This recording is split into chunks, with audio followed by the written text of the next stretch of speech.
Hello hello check. तो दिल थाम के बैठिए क्योंकि मैथिली स्टार अंकित उजाला का तहलका मचने वाला है। चढ़ल जवानी तोहर मारो ही लकोर गे छौरी को न छौरा ला रंगा न छठोर गे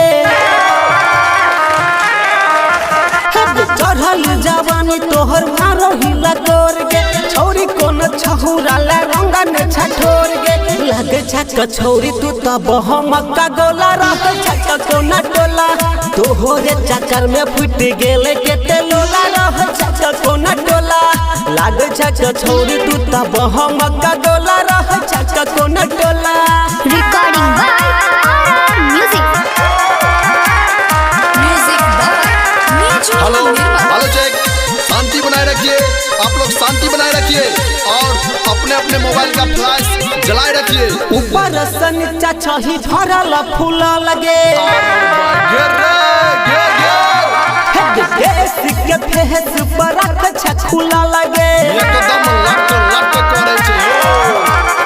ऊपर से नीचा छही भरल फूल लगे देश के फेस पर छछुला लगे भरल जवानी तोहर लागो को गोला रह चाचा को न टोला तोरे चक्कर में फुट गेले कते लोला रह चाचा को न टोला लागे चाचा छौरी तू त बहमक्का गोला रह चाचा को न टोला।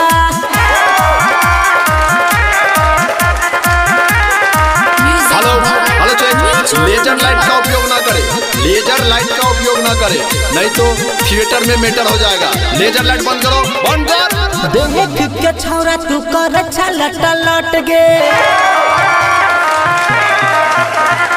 अंकित उजाला कहो हमारा में सट गे थोड़ा कम कीजिए नहीं तो बेकाबू हो जाएगा भीड़। देख के छौरा तू कर अच्छा लट गे अंकित उजाला कहो हमारा में सट गे राइटर राजा चंदन पूछो छोरा भोला रह छक्का को न टोला तोरे चक्कर में फुट गेले कते लोला रह छक्का को न टोला लागे छक्का छौरी तू त बहमक्का गोला रह छक्का को न टोला।